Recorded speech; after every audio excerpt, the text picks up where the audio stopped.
Okay. I know I'm probably about a month late on this, but Pokemon Day. Let's talk about it. Before we get started, let's take a quick look at today's sponsors, Tokyo Treat and Sakura Co. Tokyo Treat is a monthly Japanese snack subscription box. You'll get up to 20 of the latest, most exclusive, limited edition, and seasonal flavored Japanese snacks that are only available in Japan for a limited time, like Sakura Pepsi, Japanese sake, Kit Kats, and many more. Sakura Co. is a monthly Japanese snack subscription box. You'll receive 20 traditional and authentic artisan Japanese snack items, including Japanese teas and one special Japanese tableware with your box every month. Sakura Co. helps in partnering with local Japanese snack makers to continue to share Japanese culture and traditions that have been passed down for over 100 years. Tokyo Treats and Sakura Co.'s boxes come with a different theme every month, keeping things exciting and fresh. Tokyo Treat and Sakura Co. would like to share Japanese culture to the world through the medium of snacking. If you want to enjoy pop Japanese snacks, you can choose Tokyo Treat. If you want traditional Japanese treats, you can enjoy Sakura Co. instead. Afraid of not knowing what's in the snack box? Don't worry. They provide you with a booklet inside of the box explaining every snack included in it. There's also a lot of informative Japanese culture that you can learn from the booklet. Use code Shellder04 to get $5 off your first Sakura Co. or Tokyo Treat order. That's SHELLDER04 to get $5 off of your first order.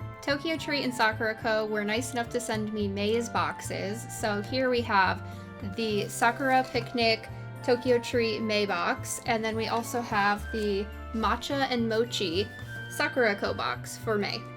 As I stated before, each box comes with a booklet, which I find extremely helpful as I have a lot of food allergies, so I can navigate this box pretty quickly on what I can and can't eat, which I actually can't eat most of it, which is shocking. The exclusive and seasonal snacks for this month are the banana caramel Kit Kats, the Sakura Ame candies, and this Tokyo loaf that has strawberry and red bean, which I'm very excited for. I love these kind of loaves. These are the Tokyo Treat X Pine Ame Sakura candies. They're supposed to taste like pineapple, so let's try that. Oh wait, these are cherry flavored. Okay. These are usually pineapple flavored, but this month they're cherry. Okay. These are good. Tokyo Treat also partnered with Tokyo Natural Yeast to bring us this Tokyo Layered Loaf. It is supposed to be strawberry and sweet red bean flavor, and that sounds pretty good to me. And it doesn't look like it has like a filling, it looks like it's baked into the loaf. That's primo.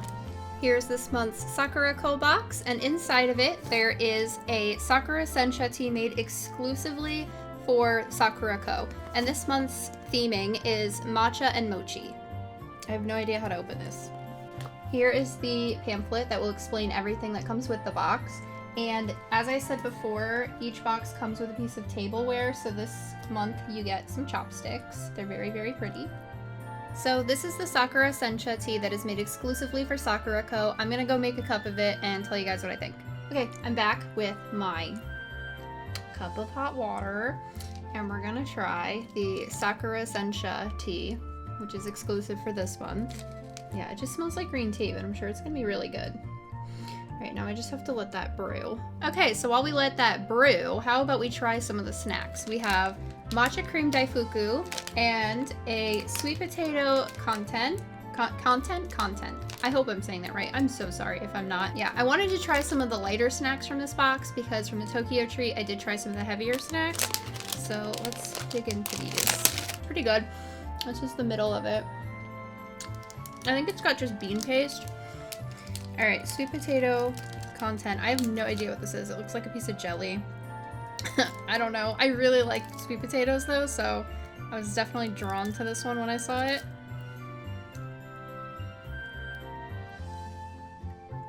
That's weird. It's not weird in like a bad way.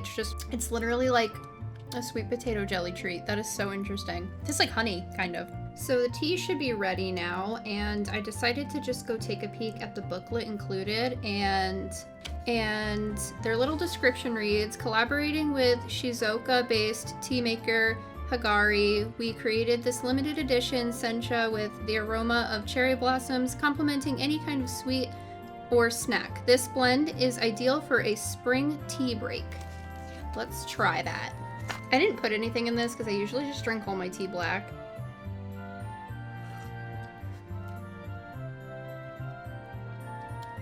It definitely tastes floral. That's pretty good.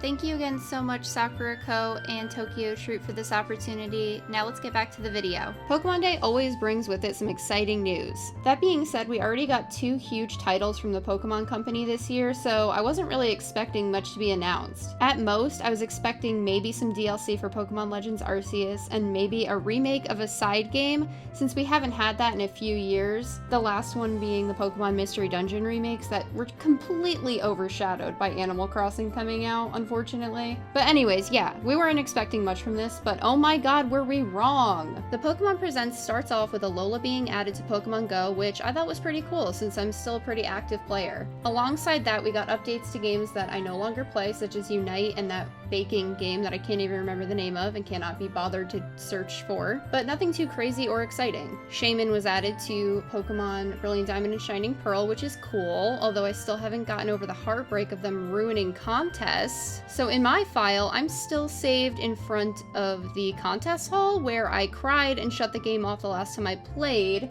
So I don't know when I'll be hunting Shaman, but the option is there, which is stellar, I guess. Alongside that, they gave us the Daybreak update for Pokemon Legends Arceus, which has been super fun from what I've played so far. The large amount of outbreaks at a time feels so much more fluid, and they patched out the old way of outbreak shiny hunting, which I'm glad for, since it wasn't exactly fun resetting the outbreaks until something shined. Like I said before, all I was expecting was some DLC for Pokemon Legends Arceus, so I was patiently waiting for them to announce that, but instead, they slapped us with Generation 9. While it is time for a new generation, we just got 2 new games, and as I stated before, Arceus is so popular, I'm just surprised they didn't milk it for all it was worth before giving us a whole new main series game. I'm definitely not complaining. I'm perfectly happy with a whole new region to explore, but at the same time, I'm also still really hoping for more content to be brought to Pokemon Legends Arceus. Since we only have the 1 trailer so far, we obviously don't know too much about them yet, but I wanted to get my thoughts on it out while it's still fresh and fun to theorize what Pokemon might bring to the table with Pokemon Scarlet and Pokemon Violet.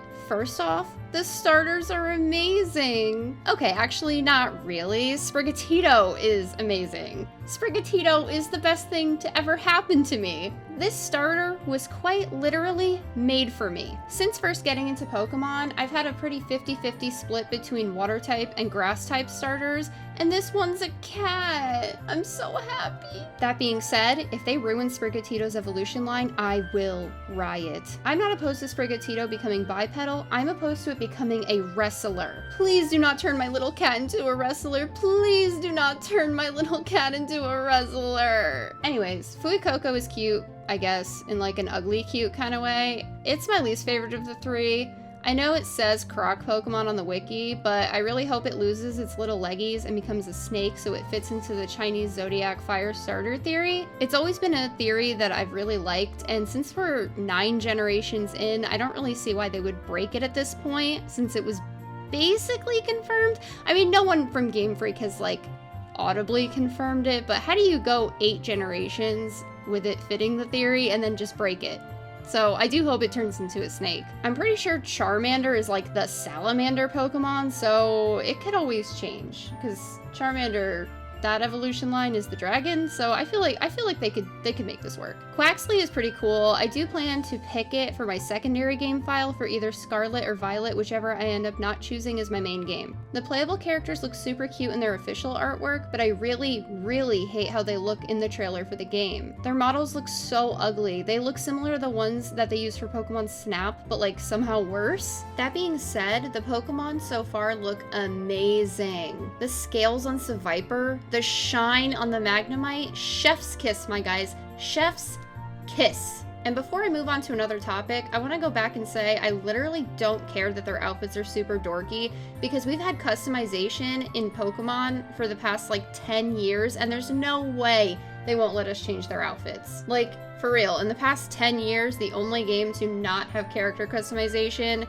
is Oros. So we're more than likely going to be able to change their outfits. The game also looks like it'll have the same open world style as Arceus, which I'm super excited for. Legends Arceus is the most fun I've had with a Pokemon game since Let's Go Pikachu and Eevee. They attempted it in Pokemon Sword and Shield, however, I wasn't really a huge fan of the open areas in that game as they were kind of a mess. The weather would literally change based on what tile you were standing on. You could be standing still and it would be raining, take one step forward and it would change into a sandstorm. It was just really disconnected and strange. I'm much more into how Legends Arceus does it, where if it's raining, it's just raining everywhere in the area until it stops. The new region is said to be set in Spain. I don't really know much about Spain, but my first thoughts were, why is Delfino Plaza in this game? I cannot be the only person who saw this, right? I'm very, very excited for the Mediterranean locale that this game will be based on. Another thing I wanted to bring up was that this trailer was super weird.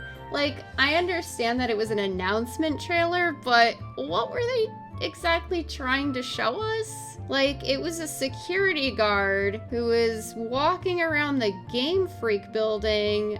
He opens a door to a room that looks like it's from National Treasure with art and food and books and maps, and it was just so weird and made absolutely no sense to me. The only thing I could take from it was maybe this was a hint at maybe some of the theming of the region, the way that fashion was a huge part of Kalos. Maybe they'll bring culture and education into the theming of this region.